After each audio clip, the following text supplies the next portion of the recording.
Welcome to the Artist Impact Podcast, helping you gain confidence, grow your talent, and advance your impact. Here are your hosts, Paul Gibbs and Nate Miller. And here we are, folks. How you doing? We are back again. Yeah. How you guys been since the last time? Doing all right? Good. All right. Can't complain, right? Yeah. So we got a bunch of stuff for you, but first things first. Oh, yeah. What are you drinking tonight, Paul? Is it grape? Did we finally find grape? No. It's citrus orange. It's orange.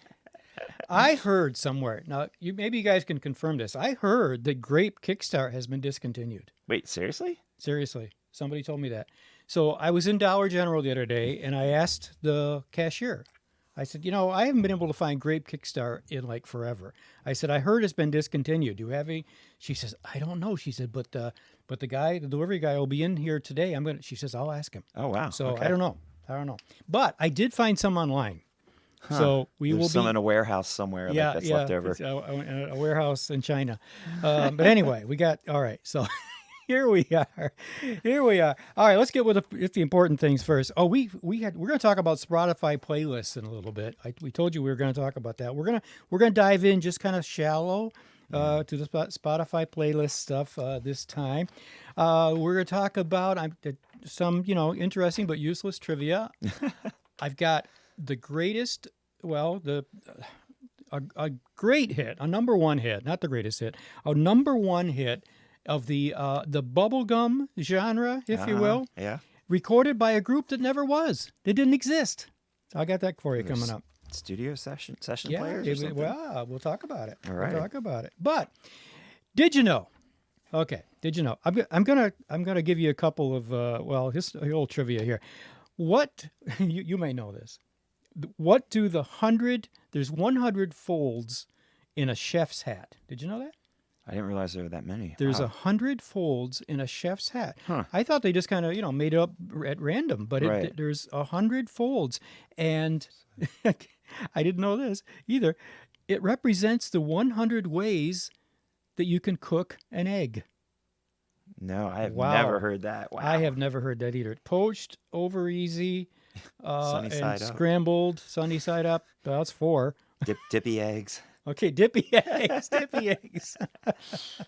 All right, if you can't dunk your toast in it, well, it's The incredible okay. edible egg. Who Yeah, knew? 100 folds. So now you guys know. All right, here's one more. Now, hang on, but don't put your pencil down. Ludwig von Beethoven. Now, we can relate to this. Yeah. Music, okay. Why does coffee and music seem to go so well together? Well, because Ludwig von Beethoven went out of his way to make sure that his morning coffee was made with exactly 60 coffee beans. What? Yeah. Is he that OCD or just that? I don't know. That was the taste that he wanted. I guess. Interesting. Wow, isn't that interesting? 60 So beans. what I'll would have happen? to try that. Try that. Yeah. What would happen if you pulled up to Starbucks or going to Dunkin' Donuts and say, I want my coffee with exactly 60 beans? They'll probably say, come back tomorrow. Anyway. I'm fascinated by that. Isn't I that need cool? to try that. Isn't that cool? It's probably like something like so glorious you'll never go back, Yeah, right. It would probably cost a lot too. I don't know. Anyway, well, and we're recording this podcast on June 21st, which, as you guys know, is grab your flip-flops, beach towel, and sunglasses because today is the first day of summer. And the summer solstice also marks the longest true. day It's the of sunlight. Yeah. Forgot about that. Yeah, That's 21st. cool. Yeah. That's today, yeah. All right. I'll come back to these later, but tomorrow, don't forget this, guys, just in case you can't stay with us. This is important. Come back tomorrow for your coffee. And we're pulling the layers off today's delicious holiday. Well, tomorrow's actually the National Onion Ring Day. Okay. National Onion Ring Day. Yeah. We don't know what the origin of Onion Ring Day is. You like onion rings? I do. Yeah. They're really greasy because it's like fried in deep oil. So like, Yeah. there's some times where like I'm not interested in them, and other times I'm like, oh, I could go for some onion rings. Onion rings, yeah. I do like them in general though, Yeah. You can get a basket of them. especially with a good dipping sauce. dipping Yeah. sauce. Ketchup? Something a little more Not exotic so than much, that. yeah. French fries, ketchup, okay. I'm not a fan, but how many of you guys like the blooming onions Oh, from man. Oh, That's like a heart attack waiting to happen. yeah, yeah. Oh, can't you just hear the music at the county fair? I All can hear right. the arteries clogging or Yeah. like slapping shut. We'll get more of that later, but let's get our weekly verse right in here. It's Psalm 103, verses 8 through 10. Says, "The Lord is compassionate and gracious, slow to anger and abounding in love. He will not always accuse, nor will he harbor his anger forever. He does not treat us as our sins deserve or repay us according to our iniquities." Psalm Amen to 103, verses 8 through 10. All right. And let me leave you. Okay, I'm going to turn it over to Nate here just a second, but a couple of trivia questions. We'll give you these answers later. What country did the Newsboys come from? I thought they were American, but they're not. Nope. And what was their original name? Ah. Yeah. Okay. Number 2, which canceled television show? All right, this goes back a few years, okay? Which canceled television show helped the group Fireflight achieve popularity? I'd never heard of Fireflight. Have you? Fireflight? Fireflight.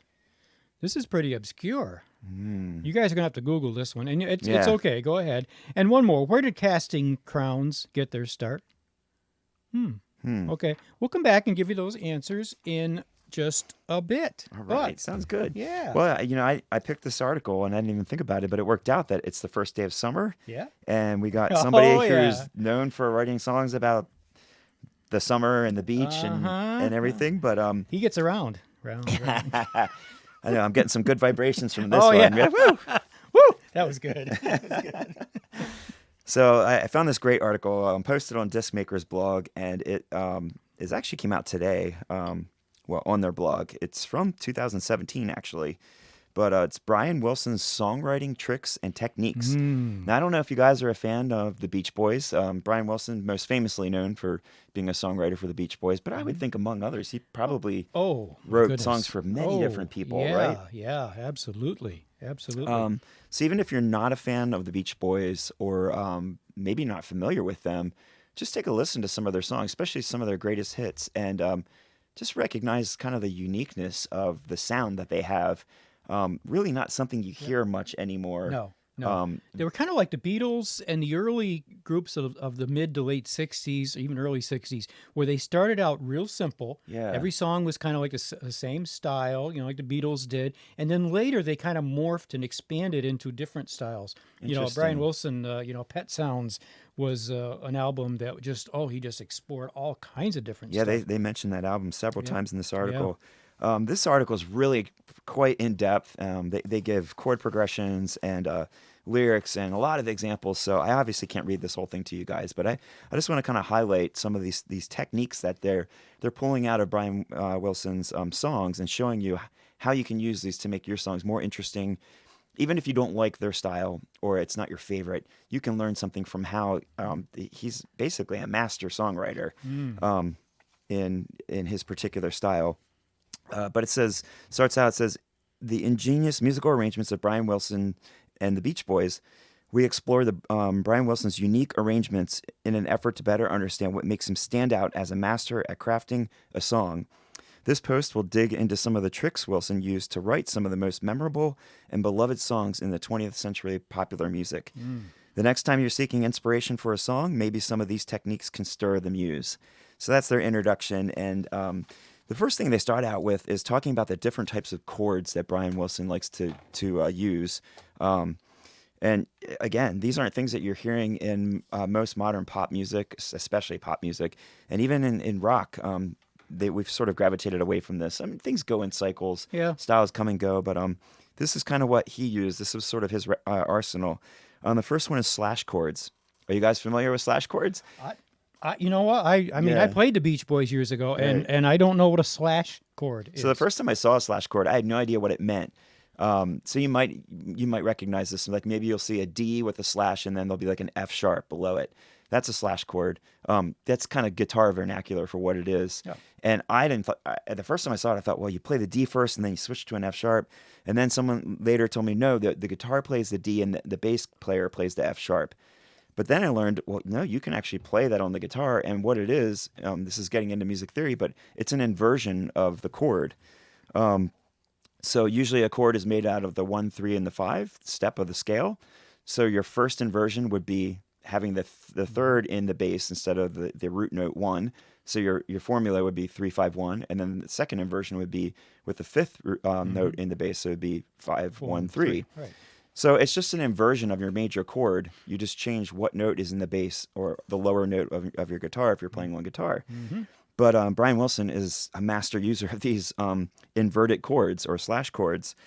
So they give an example, D over F sharp. If you're a guitarist, you might have also seen A over C sharp or E over G sharp. They're typical for us, which is a D major chord with an F sharp in the bass, also known as first inversion.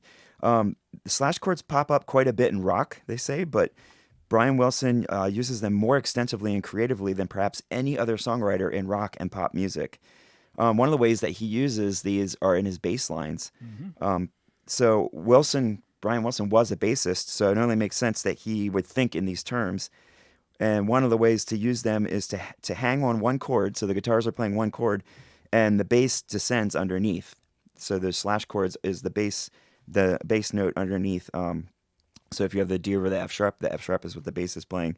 So they give an example of the opening lines of the Beach Boys song "Wonderful," and it says, that's for the next example. The less common way is to employ chord changes, but frame the chords to keep the bass line descending. So rather than just vamp on one chord on the guitar and have the bass line going down, you're actually changing the chords on top, but the bass line is also descending. So they give examples of that. And again, I will try to link the article because they give copious amounts of examples of chord progressions and lyrics. So slash chords, if you guys don't know what they are, haven't played around with them, great way to transition between your major chords, minor chords, and give your song a little bit of movement and some interest, and definitely some color. Pedal tone, this is actually the opposite approach to the bass note, or using the bass line as a descending line. So in this case, the bass note stays the same, and the notes on top are changing over top, or the chord progression. So you might hear a chord change, and then it'll go back to the same bass note back and forth. This was actually used a lot by Bach and his traditional classical compositions. I'm thinking of like the fugue in D minor, the one that everybody hears on the organ. A lot of pedal tones in that, like going back and forth between that same note. And he uses that in A Day in the Life of a Tree. So the several chords are played over a pedal tone of D. So the bass is just playing a D chord or a D note, and the guitars are playing D, F sharp over D, E minor 7 over D, and then D7, going back and forth with that D in the bass. So that's another way to use slash chords, but pedaling back and forth. Another type of chord that Brian Wilson really likes to use are extended chords. So again, getting into music theory, going beyond just the 1, 3, 5 of the triad of your major chord. When you add notes beyond that, you have 7s, 9s, 11s, 13s, and you're just adding more notes to the chord and more color to that. And he was highly influenced by jazz harmonies of groups like the Four Freshmen, and he would often use these exotic chords, like 9s and 11ths, in order to give his vocal harmonies more color. So it also helps to like create harmonies in the vocals. But one of the things that he does is if the chords are too hard to play, I mean, there's some things that they're easy to play on piano because you have 10 fingers, where a guitar you only have you have 4 if you use your thumb. You have a fifth over here for your fretting hand. So it doesn't always translate well for guitar players. But he would often use these slash chords to sort of just imply these 9s and 13ths in the chord. So instead of playing every single note in the chord, he would use like partial chords to imply these sort of jazz chords that he was a big fan of. So that's another cool way to use these slash chords. This says the first 2 chords of the verse in California Girls are a B and an A over a B. And in this context, the A over B is really functioning as a B11 chord, which leads rather nicely to the next chord of E. So he's using that to imply sort of a jazz chord. Really cool technique. The next way he uses chords, these slash chords, is in a way to be ambiguous. So they say it's an important way Wilson uses slash chords is to create tension and ambiguity. Ambiguity. That's a tough word to say. Yeah. So I'll read this little section here. He says, Kickstart? yeah, that might help, really, and if it's grape. It says, you hear simple A and E chords playing in the intro. This is for the song God Only Knows. Then the bass kicks in with a nice example of a descending bass line slash chords. So you have A, E over G sharp, A over F sharp, E. The bass then walks back up E, F sharp, G natural to A. When Carl Wilson starts singing, it's on a D over an A chord. This inversion, where the fifth note is in the bass, is the most unstable form of a major chord, and this instability is nicely mirrored by the words, I may not always love you. That is the intro and the stuff to that song, and then the harmonies, all the vocal harmonies, the do do do do do do. It's so So I know writing. it's just one thing. It's one thing to read this in black and white on a page, but you really, guys, you got to go out and look these songs up on YouTube and listen to them to really hear what he's doing with these chords. Again, I will try to link this article so you can read all of this in detail. But again, using them in an ambiguous way to mess with the harmonies, and you can't even tell what key the song's in because of the way that he's using it. Right. He's playing it two or three different keys at once. Right. And so the author of this article says, when he's playing songs written by other songwriters that use slash chords, he says for the most part, he feels that he can skip the whole slash part and it doesn't really make that much of a difference. Again, like I was told at one point, the guitar player plays, the upper note and the bass player plays the lower note. So you don't have to play that on guitar. So he's saying most of the time you can get away with that, but he says that approach really doesn't work for Beach Boys songs. No. California Girls doesn't sound right if you simply play an A chord on the verse instead of an A over a B. Same with playing a D instead of a D over an A for God Only Knows. So these are such an integral part of Brian Wilson's technique that you just can't skip them. You have to play them. So moving on beyond the types of chords that Brian Wilson likes to employ, another technique that he likes to employ is repeating motifs. And we've talked a little bit about this before in songwriting. He says this is a technique employed by countless composers and songwriters. Again, Bach was a big fan of that as well in classical music. Though Wilson seems especially enamored of it. The idea is to take a chord progression, a melody, a melodic fragment, and repeat it after having either transposed it or inverting it. And he gives a lot of examples of how he does this. One real quick one, I'll read this one. The choruses of two of Wilson's biggest hits use this gambit in a blatant, almost laughable way. He says, Good Vibrations and California Girls are the examples. For Good Vibrations, Mike Love sings the chorus, I'm picking up good vibrations over an F sharp. He repeats it again, only this time the band joins in with the good vibrations backup vocals. Then the whole band simply does the exact same thing, only this time in G sharp. Yep. Change key and do it again. Then, hey, that worked, so let's go up again. Yeah. This time to A sharp. When the chorus returns at the end of the song, they simply reverse the pattern, starting in A sharp, then singing in G sharp, and then in F sharp. Yep. So that's going in my head right now. Right, yeah. But he loved this technique. Oh yeah. So Wilson uses repeating motifs, in other words, themes and variations, over and over again throughout his career. Think of I Get Around, which has the background singers repeating get around, round, round, I get around on different chords, G, E7, A minor, F, and D7. Or All Summer Long, where he repeats the melody and the lyrics, sitting in my car outside your house over two different chords, C and E flat. So Sitting in my car outside your house. he's getting totally nostalgic here, man. Yeah. I want to sing all 5 parts at the same time, and I can't. Yeah. So another type of chord that Brian Wilson is a huge fan of is augmented chords. Augmented chords are major chords with a sharpened fifth. For example, C, E, G sharp. Yeah. They aren't found too often in rock music. One notable exception is the first chord in Oh Darling by the Beatles. But Wilson uses them fairly often. At the end of his verse, he lands on the dominant G7 chord. This is in the Warmth of the Sun song, which already wants to resolve to C. So that sharpened fifth gives attention to the chord, and it makes it want to go back to the one chord, which is in this case would be the C. But then he pushes things even further by following that with a G7 augmented, which really pushes it back to the C.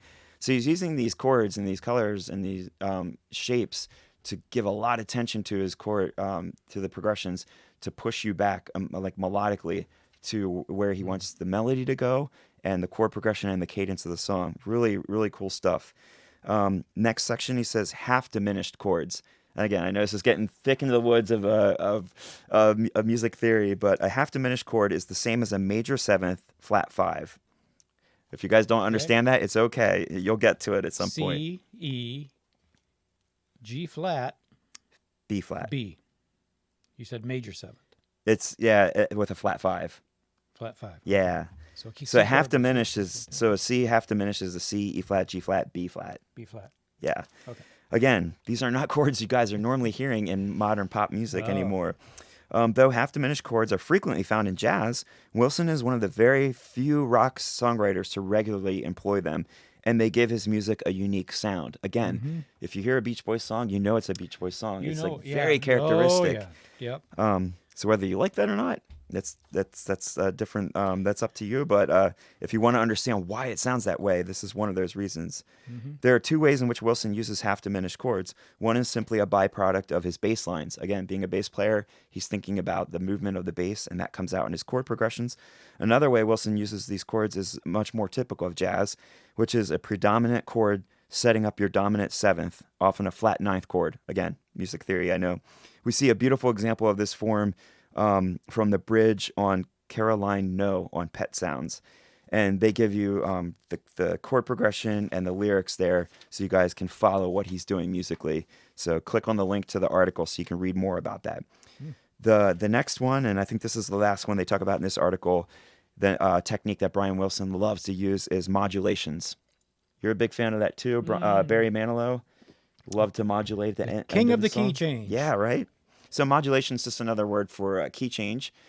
Changing a key, usually going up. You don't usually go down, but going up a step or a half step in a song.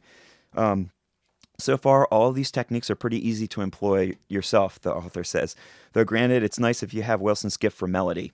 He had a great ear for melody. It also helps if you write your songs on piano, again, as some of these chords and voicings are pretty guitar unfriendly. There's some chords that just don't translate well on guitar, and probably for piano too. True, that's true. Yeah. This technique, however, may prove difficult to achieve. So Brian Wilson loves to change keys in his songs. It doesn't matter how short the song is. He seems to want to modulate as often as possible. It says in his early songs, he simply did what a lot of early rock and roll guys did, and that is to modulate up for the last verse and or chorus. This is a classic gambit that can breathe new energy into the end of your song. While most early rockers like to modulate up a whole step, Wilson's songs more often than not tended to modulate up a half step, which is a little jazzier. But Wilson soon became more creative and restless with his key modulations than his peers. Yep. This is funny. It says, take The Girls on the Beach from 1964, Oh, yeah. which moves around so much, it's hard to believe it doesn't even sound like a jumbled mess.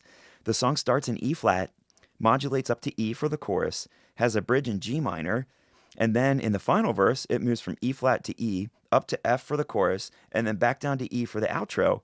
And frankly, that's not even highlighting all the weird changes in this song. Well, it's a good thing that the guys, they're basically playing guitars and using bar chords because, you just bar chords, easy. So again, not only is he using modulations, he's using them in ways that rock and pop writers are not using them. Yeah. Again, a lot of jazz influence. Wilson's 1970 masterpiece, This Whole World, offers another masterclass in key modulation. For a song that's only 1 minute and 50 seconds long, okay, there are 4 modulations from C to A to D flat in the verse, then to B flat in the bridge, rinse and repeat. There are 16 different chords, not counting slash chords, in the first 40 seconds of the song. Wow. Again, it should be a mess, but Wilson makes it look easy. All that plus a nice a cappella section. This song is basically a thesis statement in how to make a Beach Boys song. So again, that was the 1970s masterpiece, This Whole World. Again, if you guys, even if you aren't a fan of the Beach Boys, you don't like the sound of it, just appreciate the mastery of what he's doing musically as a composer and an arranger.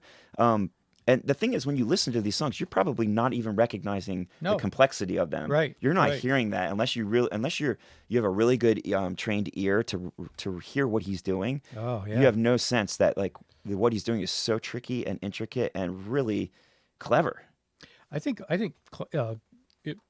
courses or classes or degrees, whatever, in songwriting should definitely include, and probably do, a course on Brian Wilson's writing. Yeah. So we'll close with this last little paragraph here.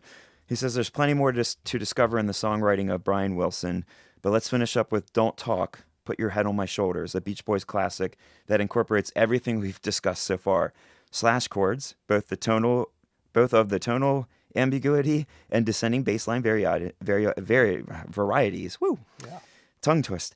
Augmented chords, half diminished chords, repeating motifs, the melody of the first two lines of the song, and a nice key modulation in the bridge, not to mention all the beautiful and complex arrangements we discussed. So again, if you want kind of a master course in all the stuff he talked about, Don't Talk, Put Your Head on My Shoulders is the song that he's citing. And they do give the lyrics and the chord progression here in this article, but you guys can look that up, listen to it on YouTube. And again, I will try to link this below when you're watching this on YouTube, so you can click on this article and see all this great stuff. But, I like some Beach Boys songs, and some of them I'm not a fan of, but after reading this article in its entirety, I want to go back and revisit it and like really listen with a critical ear. What is he doing in this? In these songs? Exactly. It's amazing. It is amazing. He's a good example, and they are a good example of starting out just with what people wanted to hear. Those early 60s, the surf songs. Jan and Dean were another one. They sounded almost like the Beach Boys. I remember early on being confused of which one was doing it. Like She's Real Fine, My 409. That was Jan and Dean, but they sound just like the Beach Boys. That early style was very simple, and then they got, like you got more. I don't know if Brian Wilson got bored or whatever. But more and more intricate. Another thought that comes to my mind as you're talking about this is getting such a different style. The Beach Boys and Brian Wilson had such a different style, so different from other ones, and you might think as a songwriter, well, nobody's going to like this. I'm going to do this with this song. Right. I'd like to do this. I'd like to throw a key change in here. I'd like to do augmented chords here. Or I'd like to do this. But you're thinking to yourself, nobody's going to like it. It's weird. It's different from everybody else. Well, this is good proof that, you know what? Do what God's called you to do. I would say if you're out there thinking that, please do that, because I'm really getting bored with today's music. Oh, yeah. Okay. If you guys haven't, are you familiar with Rick Beato on YouTube? He's got that channel. He does a lot of different videos, but he's got a whole series or a whole playlist in his channel. What makes this song great? Yeah. He just tears these songs apart. He's got the original tracks of the songs that he can isolate, so you can hear each different part, and he just shows like some of the older music, how intricate and complex and like unique it was. Yeah. And I do love a good pop song. Don't get me wrong, but when you compare it musically, it's just not the same. Mm-hmm. That is true. Yeah. So please do that if you're thinking about it. Yeah. If you need some help with it, let us know. Yeah, we want to hear from you. We'll take a break here in a second, but hope you're getting enjoying this and getting something out of it. Get a hold of us. I'll make sure you have our email, info@notespiremusic.com.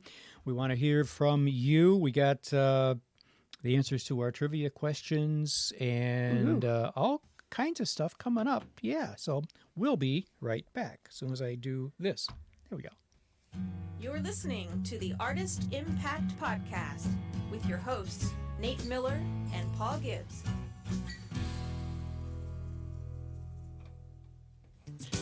This podcast and a portion of the programming on WNSMDB Notespire Radio are sponsored in part by MTS Management Group, specializing in full-service artist management, publicity and promotions, and social media campaigns. MTS Management is on the cutting edge of today's new music business.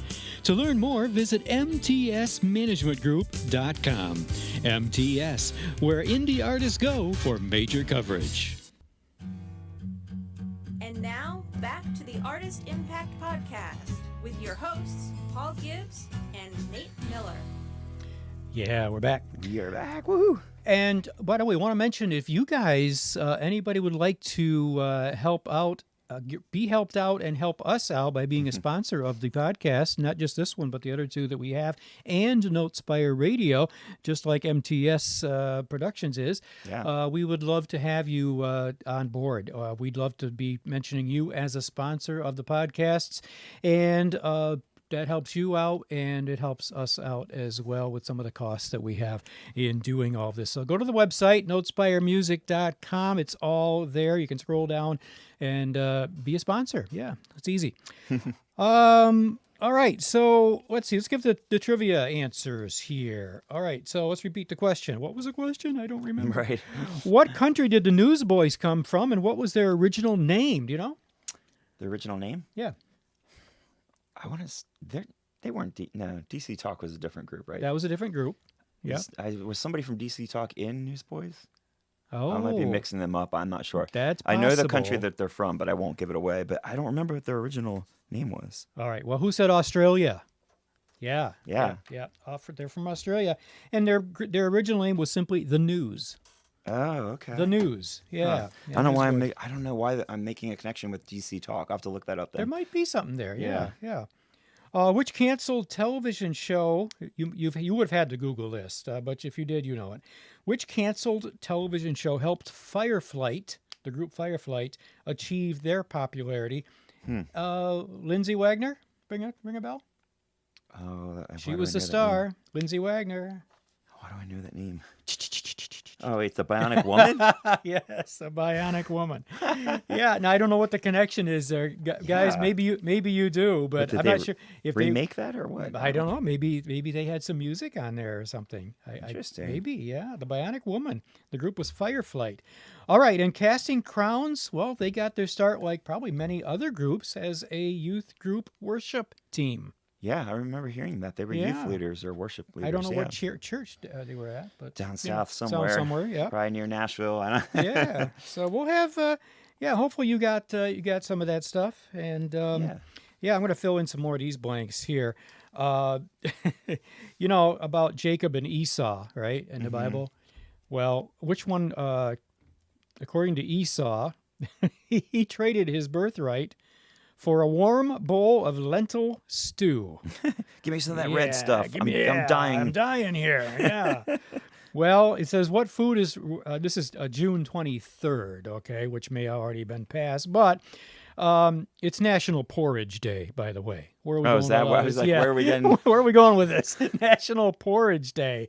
Yeah, this porridge is too cold.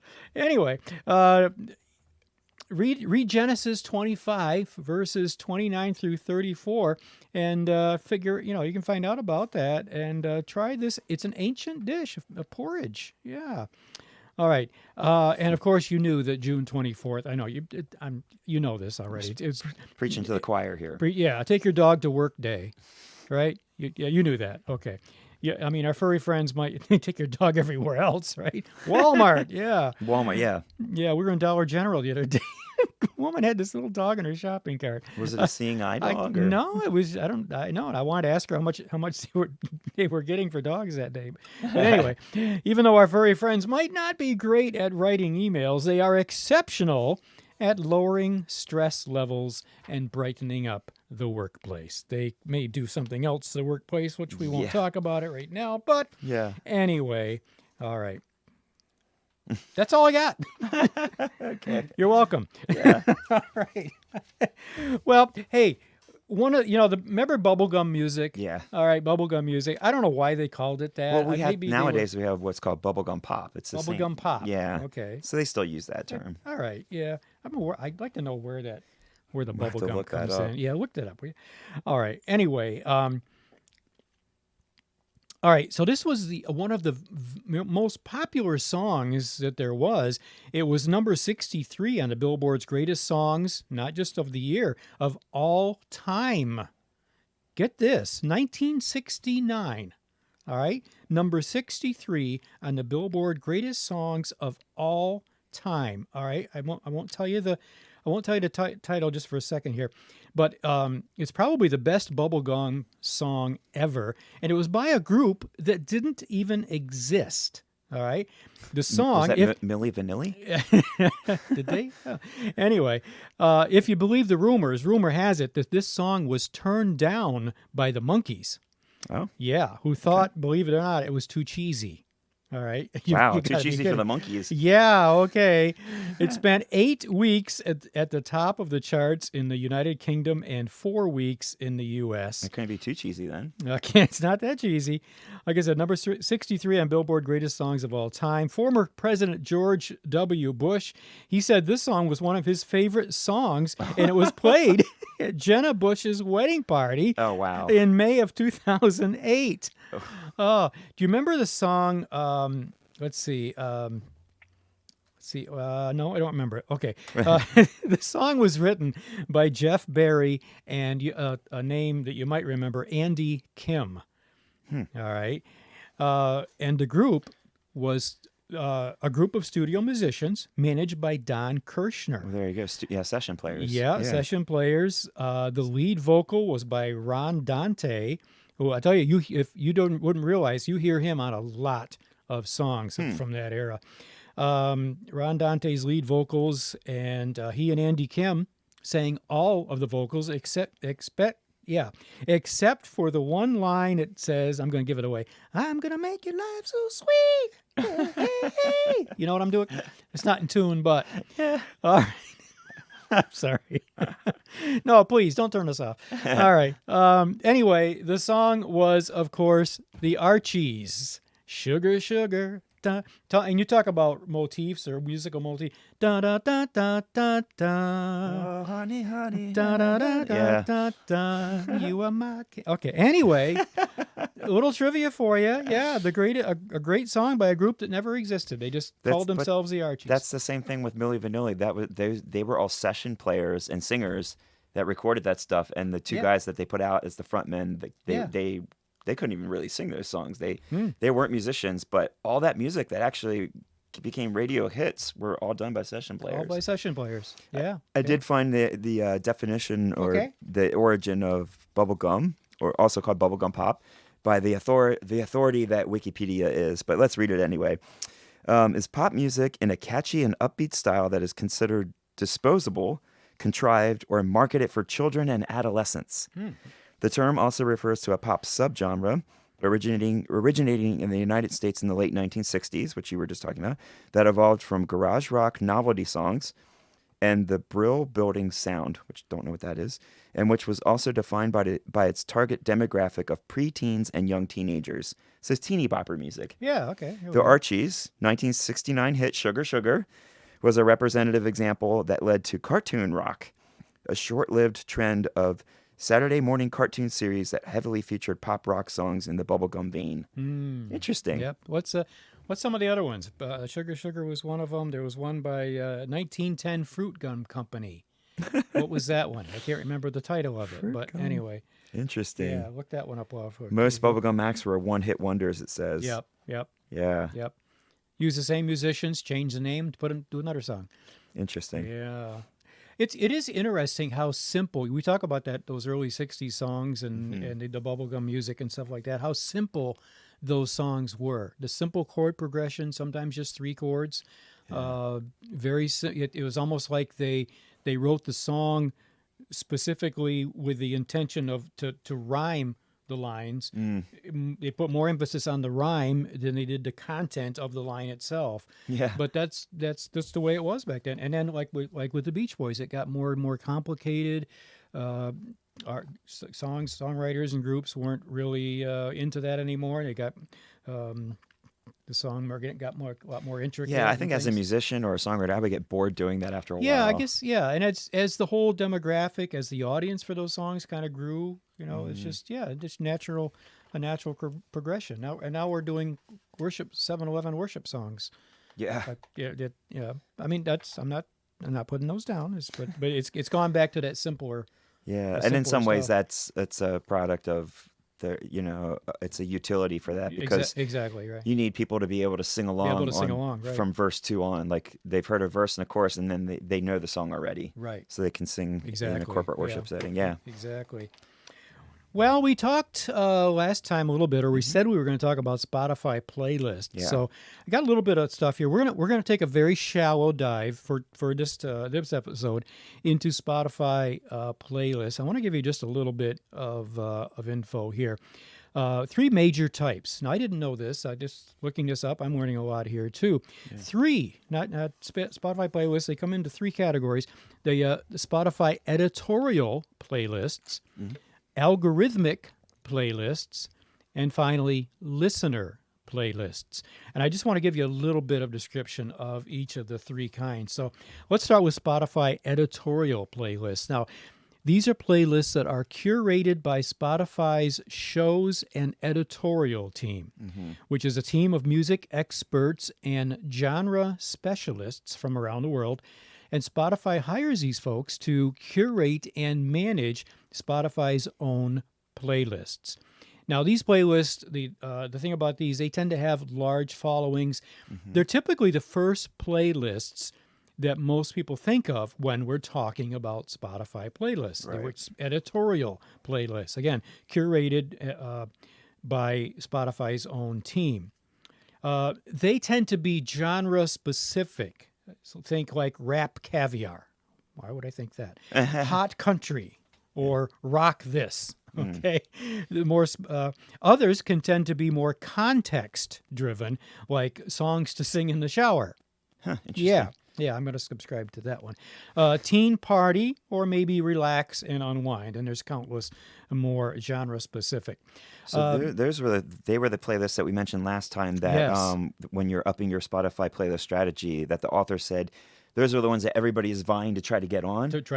And they're so hard to get on for, especially for breakout artists or independent artists, that if you put all your eggs in that basket, you're missing all those other playlists, which you're going to get to. Right. Like the very last one, the user generated playlist. Exactly. Don't forget about those lower hanging fruits, like we talked about before. Yep. The editorial playlists sound great to get onto, and I'm sure they are. But if you're struggling to get on there, try one of these other playlists. Yeah. So let's find out about those. And for these editorial playlists, Spotify, the editors often they'll test out new tracks on smaller, what they call feeder playlists. And if they perform well on those, an example, might be New Noise, a playlist like New Noise, new tracks. That has 289,000 followers. And if it does well there, then they might promote it up to another one called Rock This playlist, which has 4.3 million followers. Interesting. All right. Yeah. So number two, then we move on to Spotify, the algorithmic playlist. We hear a lot about the algorithm. Yeah. Okay. These are automatically. Here's the difference here. They're automatically created for each Spotify user. All right, by Spotify's own software algorithm. So what Spotify does is they'll monitor the user's listening habits, and they'll use that information to produce a playlist that they think that the listener is going to like. A couple of there's two important ones. There's lots of algorithmic playlists, but a couple of important ones are Discover Weekly, that's on the one, and Release Radar. Okay, let's talk about Discover Weekly. All right, this is a Spotify algorithmic playlist that it's updated every Monday, and it's unique for every Spotify user. So what it does is it features music that Spotify thinks that the user, that's you, is likely to enjoy based on your particular listening habits. And those habits might be tracks that you like, that you have liked, tracks that you share. It keeps track of those. And also tracks that you might save to your own personal playlist. And also tracks that you skip. Yeah. Wow. So, maybe you skip it all together, or maybe you play a little bit of the song, you don't like it, you skip it, and Spotify knows what's going on. Yeah. All right, and the other one, the algorithmic, is called Release Radar. This is similar. Now, this one's updated every Friday. It's unique, again, for every Spotify user, but it features new music by artists that Spotify assumes that you will enjoy. Yeah, it's based, again, on your Spotify activity. So those are the two main ones. There are more, but algorithmic playlist, the Discover Weekly, and Release Radar. Now, let's get to the third one, which is listener playlists. Okay. They are also called user playlists or also user-generated playlists. Okay. They are created and maintained by you, the Spotify users themselves. You can choose to make your playlist secret, or you can choose to make it public. And many Spotify users are simply regular users making their own playlists for their own personal enjoyment. But you know what? Also, many businesses, companies, public personalities, and others, they will curate their own playlists as a way of extending their branding. Yeah. I did not know that. Interesting. Yeah, interesting. So that would be a little deeper dive, but so we won't go there right now. Now, let's talk about some of the advantages real quick about these ones. Let's go back to number one, the editorial playlist. They have the obvious advantage in terms of simple, huge numbers, huge listeners. So obviously, as you said, Nate, it's artists want to get on one of those, but it's tough. Mm-hmm. It is tough to get on there. Some of the major playlists would be Your Favorite Coffee House is one, or Peaceful Piano is another one. And those can mean hundreds of thousands of new listeners and streams. But caution, many of those streams tend to be drive-by streams. People don't. There's so much to listen to. Yeah. They may not hang around long. Okay, and I like that. That just alludes back to don't just set your sights on those. But, Right. Yeah.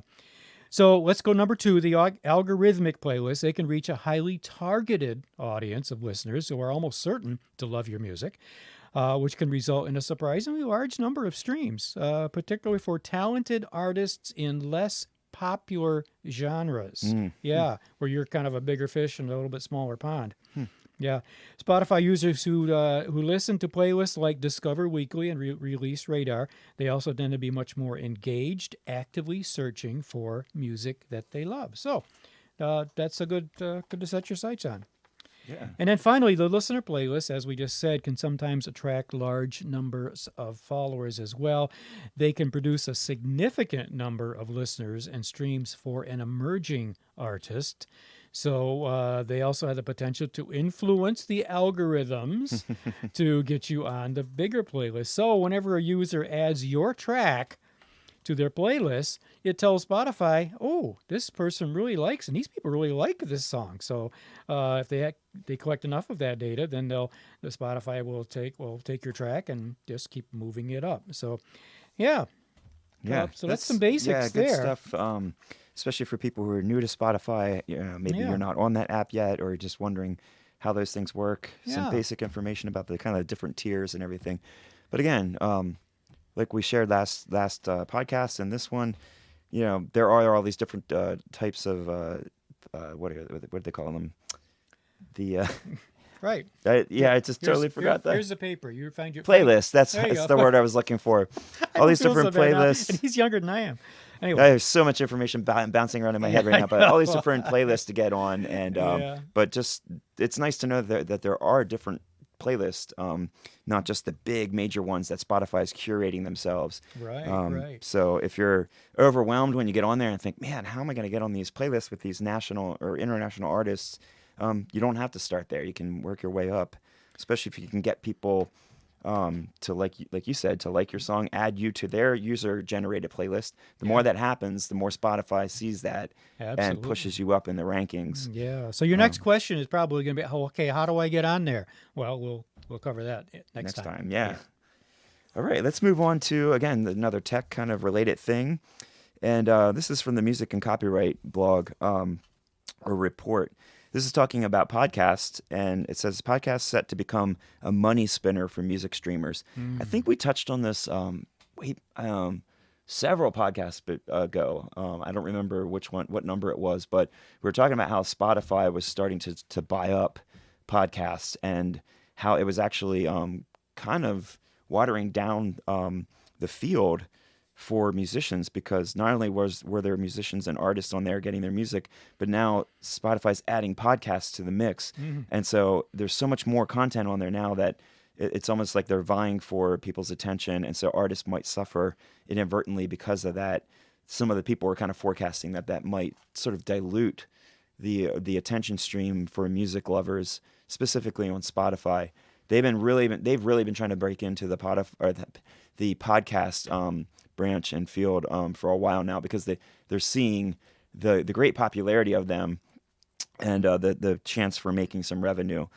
So this says music streamers are upping their game in the podcasting space and investing increasing sums in production capabilities and original content.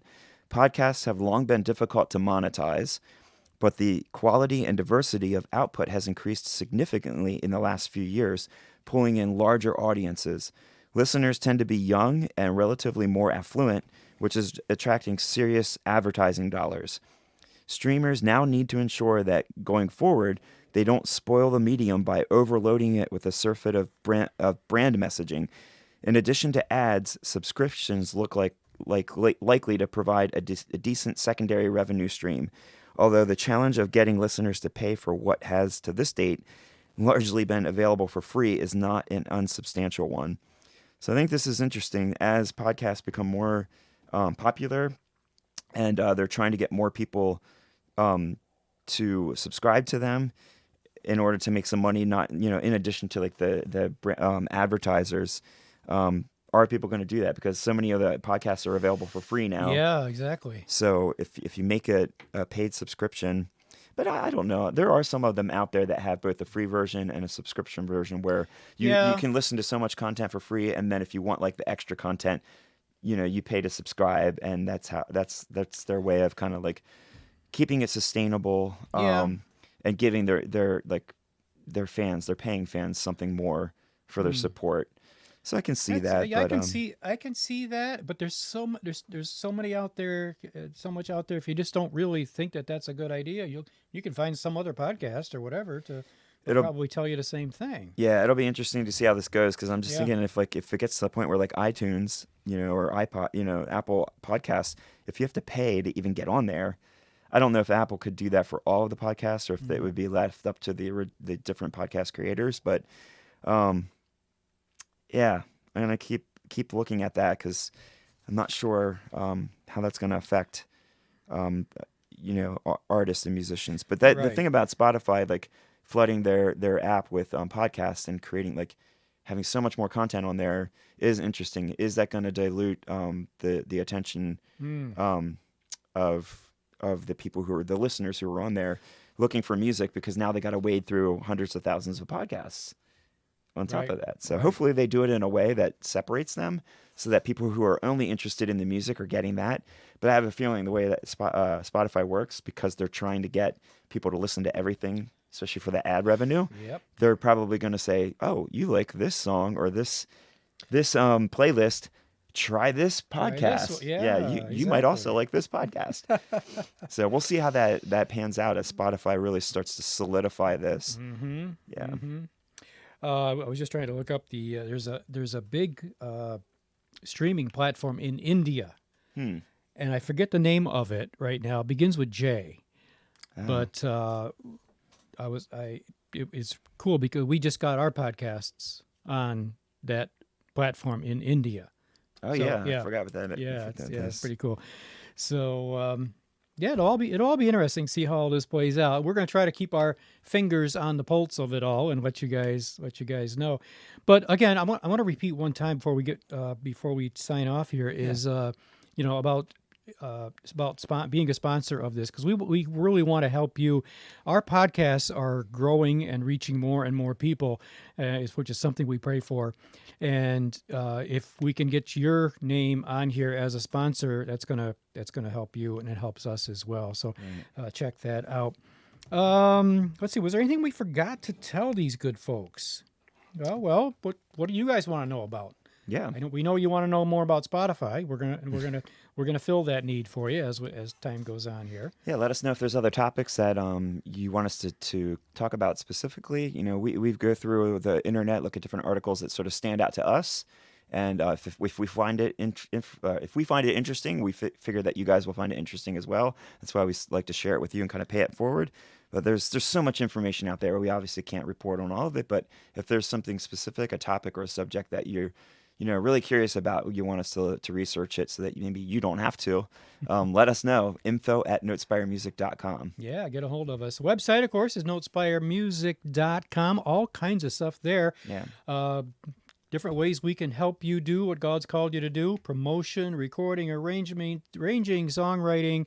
The whole promoting thing is huge. I know that we just we won't all go into that right now, but help you with promotion. That's something that we also do. If you need video work, we do that as well. All kinds of stuff. Yeah, don't forget to tune into Notespire Radio, WNSMDB, which is on the music, playing music on the web 24/7. Where it's at notespireradio.com. And if you're listening on your phone, just pull up the Live 365 app, which is on your phone. Download that from the Google Play Store or wherever, and then use that app to search for Notespire Radio, and there we are. Set it as one of your favorites, so you can go back to it often. If you're watching on YouTube, if you're watching our smiling faces on YouTube, please make sure that you hit the like thing and ring that little ding bell so that when we do a new podcast, release a new video, you will be notified. What else we want to talk about? You can also share it with people. That helps us as well. Yeah, do that. The more times people like this and comment, even if it's a bad one, it's okay. The more times people interact with our content, the more people are going to see it. So if you like what you see, if you don't like what you see, you can still comment. Yep, make a comment. We're also on Facebook and Instagram at Notespire Music, and I think that's about it. We're excited. You may not be seeing this in time, but we're excited. We're going to do our first live broadcast. This is really cool. And we're excited about it. On the 25th of June, which is a couple days from now for us as we're sitting here, we're going to be broadcasting live on Notespire Radio from the 7th Annual Kindred Awards. Many thanks to Tim Ewing and all his team for putting that on. It's a Christian Music Awards program.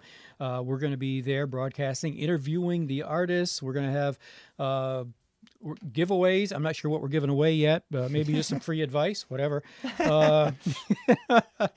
Anyway, so please tune in. It's Saturday, if you're getting this in time, Saturday, June 25th. We'll be on the air from noon to 4 p.m. live from the Kindred Awards. And where is that taking place? It's in New Jersey. I don't know. Without looking it up, I can't remember. It doesn't matter to you guys. Just tune in. Wherever. You can tune in from wherever you are. Yeah, wherever you are. So that's Saturday the 25th from noon to 4. Yeah. I think that's it. This has been episode 37. Oh, yeah. Yeah. Thank you guys for tuning in. Yes. All of our content's available. Our back catalog of podcasts. Check them all out. The Just Got Music Hour, the Artist Insight Podcast, and this one, the Artist Impact Podcast. At Notespire Music, we So until we empower see you again, independent please Christian do take care of musicians yourself. to grow Take care their of each other. God-given music Bye-bye. potential by refining their craft and extending their music ministry reach through mentorship, training, trusted resources, music production, and artist promotion. Notespire Music, helping you gain confidence, grow your talent, and advance your impact. For more information, visit notespiremusic.com. That's NOTESPIREMUSIC.com.